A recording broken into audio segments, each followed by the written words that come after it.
primeiro obstáculo que foi enfrentado é que eu fui falar para o pai e o pai achava que não era nada.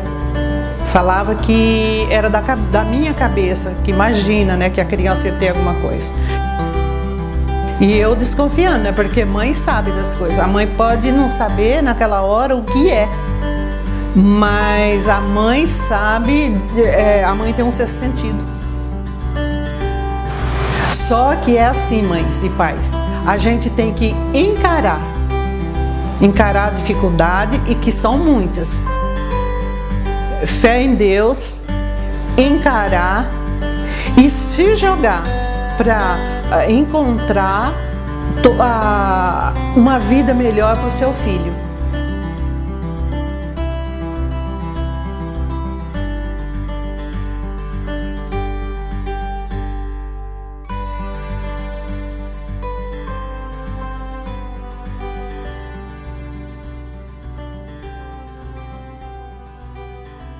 Bom, eu me chamo Elza, né? E eu moro aqui em Prudente mesmo, desde quando me casei. Então, tenho uma filha, né? E essa veio normal, assim, digo normal.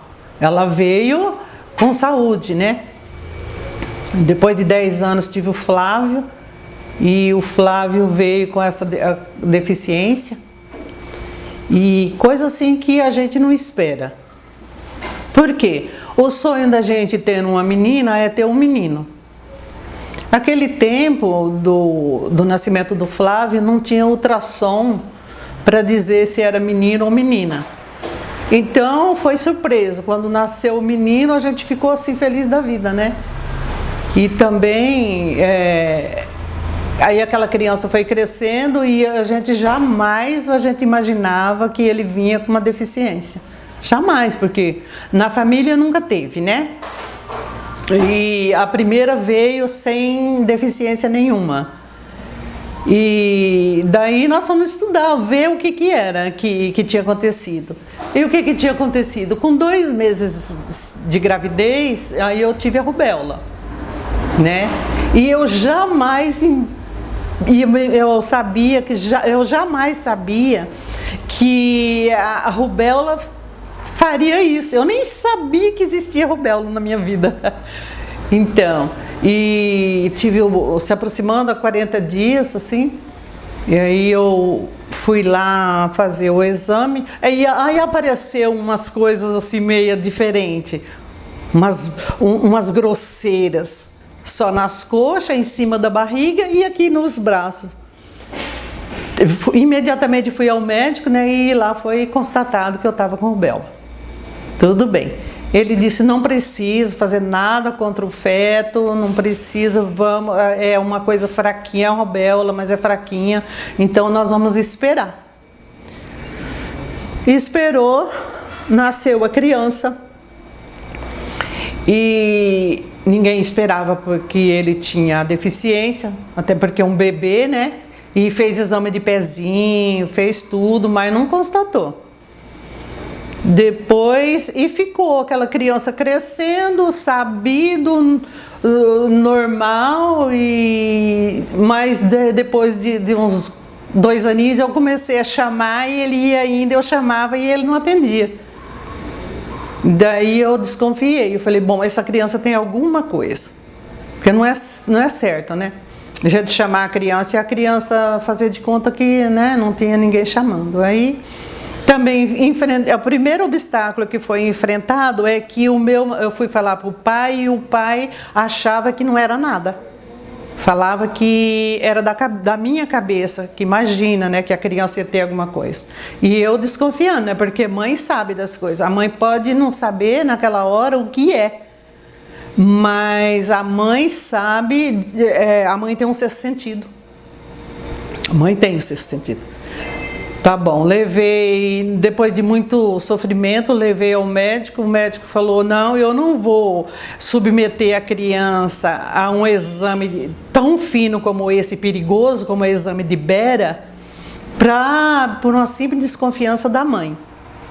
Tá bom, um prato cheio para o marido que já não acreditava, ficou mais difícil para mim. Mas eu continuei insistindo, até que enfim eu consegui uma consulta ali no centro médico.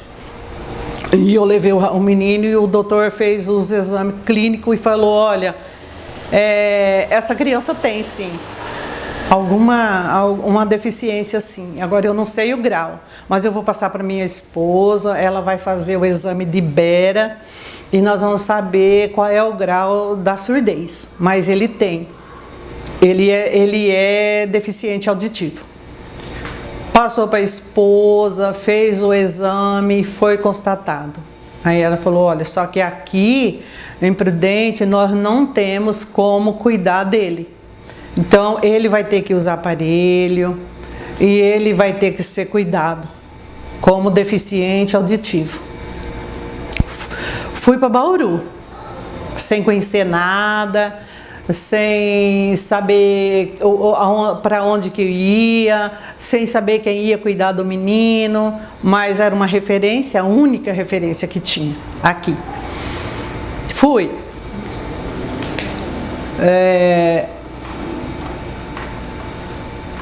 Chegando lá em Bauru, lá tem um centrinho. Chegando lá, fizeram todos os exames, constataram a deficiência, tudo. E depois falaram, bom, o caso do Flávio, ele vai ter que usar aparelho. Esse entre e meio, o Flávio já estava com 3 anos e meio. 3 anos e meio. E olha quanto tempo foi perdido, né? Daí fizeram os exames, colocaram ele na fila do aparelho, porque até então, como as dificuldades eram muitas, colocaram ele na fila do aparelho, ele ganhou o aparelho e nisso a gente ficava para lá e para cá, porque tinha que experimentar o aparelho, tinha que ver se adaptava com o aparelho, entendeu? É assim. Então, nesse meio tempo, quando o Flávio foi usar aparelho, que ele foi escutar pela primeira vez, o Flávio tinha quase 5 anos de idade. E também aí é onde está. Com 5 anos de idade, esses 5 anos, praticamente ele perdeu. Porque ele começou a ouvir, ele começou a entender alguma coisa com os 5 anos.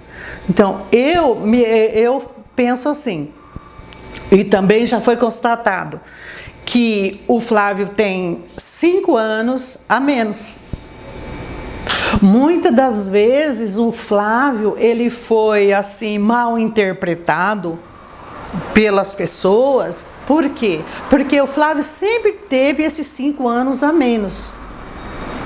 E isso influiu muito. Principalmente quando ele foi entrar na faculdade, ele entrava nas faculdades e ele não fazia, concluía. Ele saía. Por quê?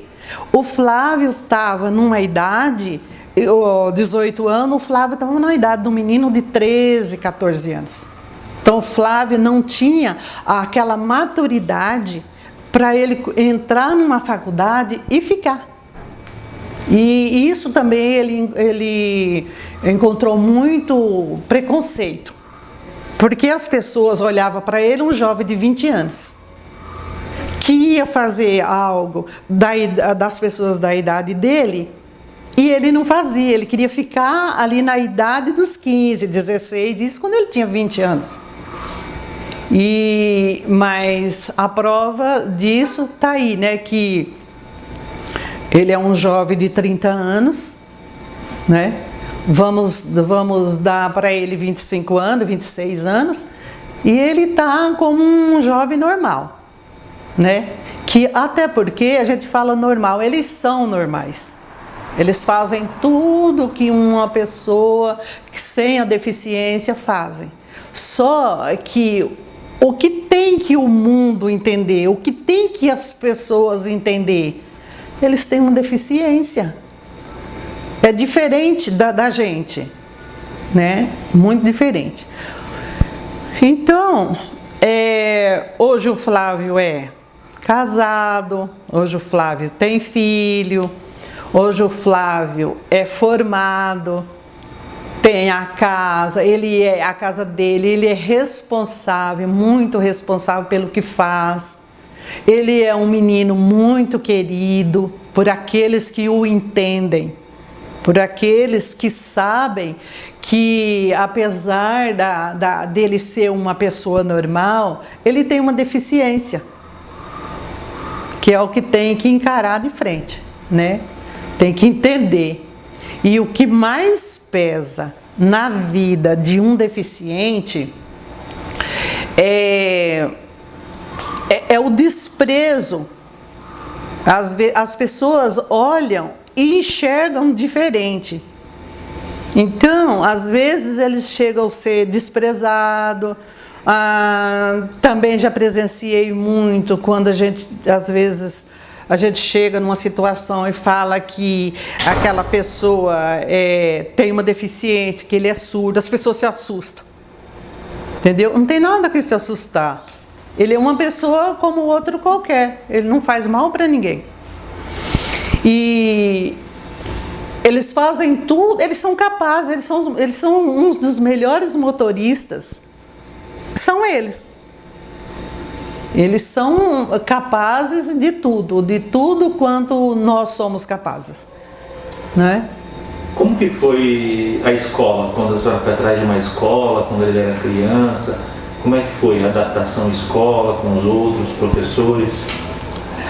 A escola, para ser verdadeira, a escola não foi tão difícil, né? A gente cheguei lá eu não quis colocar ele lá no meu bairro, então eu quis colocar ele numa escola assim melhor. E aí eu desci lá na secretaria lá embaixo, falei com a menina lá, e ela falou assim, não, nós vamos arrumar eu coloquei ele assim, já com 6 anos. Eu era muito grudada nele. Muito. Eu tinha muita dó, entendeu? Eu era muito assim, eu não queria deixar ele sozinho. E é uma coisa que a mãe de surdo não pode fazer. Tem que deixar eles viver a vida normal. Coloca no prezinho. Eu não coloquei no prezinho porque eu morria de medo.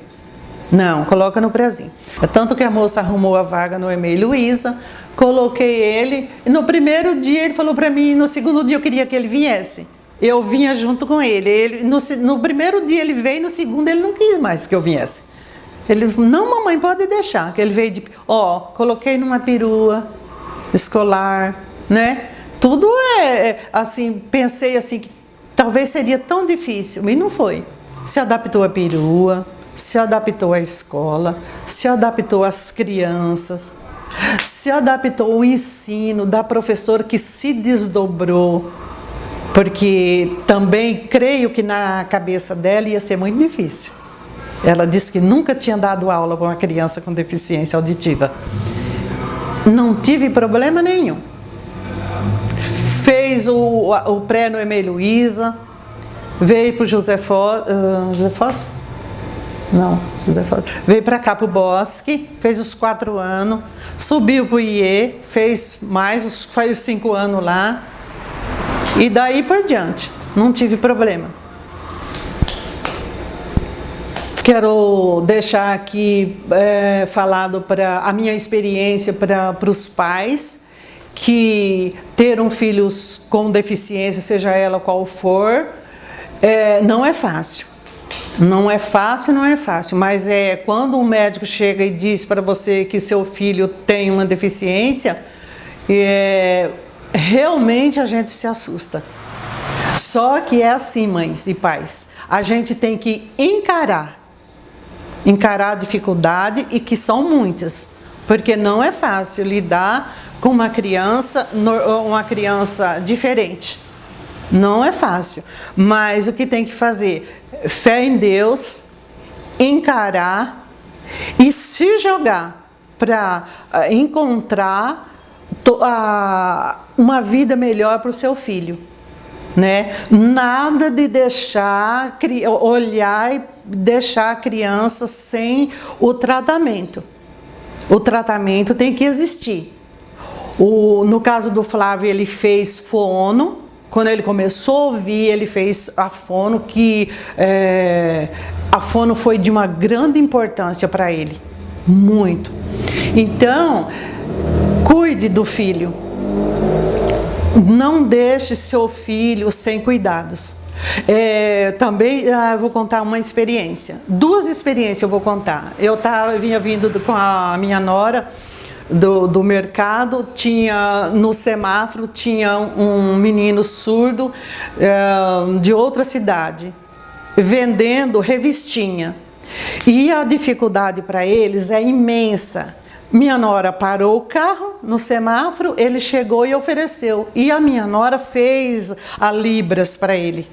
Ele ficou numa alegria tão grande, tão grande. Por quê? Porque a maioria das pessoas não os entendem.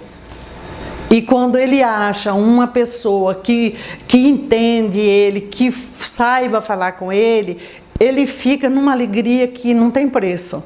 Entendeu? Então, eu vi e eu fiquei com muita dó. Depois eu fiquei com muita alegria, porque a minha nora falou com ele, falou que era casada com um surdo, entendeu? Falou que era uma vida normal, e ele ficou numa alegria total. A outra experiência, eu estava lá na minha casa e bateu palma e eu saí para atender.